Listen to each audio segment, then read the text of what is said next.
अपने मुल्क के लिए, अपने मुल्क की आज़ादी के लिए, ये एक आज़ाद वतन के लिए बिल्कुल खुशी मनाना शरीयत के दायरा कार के मुताबिक रहते हुए जायज़ है।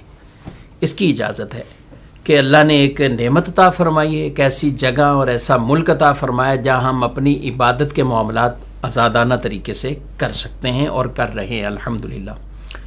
अब यहाँ मसला ये आता है कि जब शरई हद्दों को क्रॉस करके कोई खुशी मनाई जाए, वो चाहे मुल्क के एतबार से हो, वो चाहे अपने घर की कोई खुशी के एतबार से हो, वो चाहे किसी इवेंट के एतबार से हो, कि जहाँ पर माज़ अल्लाह खुशी के नाम पर वो शराब चलती हो या गाने बाजे चलते हों, बेपर्दगी हो, हर तरफ अजीब व गरीब किस्म का मामला हो, लोगों को तंग करना पाया जाता हो, तो ये ऐसी वो चीज़ें हैं कि जिनसे हमारी शरीयत, हमारे दीन ने मना किया है।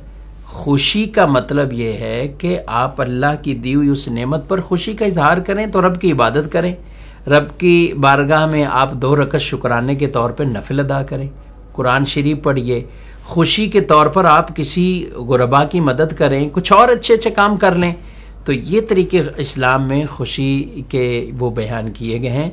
अलबत्ता शरई हद्दों का पास रखते हुए कोई खुशी मनाता है और मनानी चाहिए, उसमें वो तो जायज़ है, नेमत का शुक्राना है।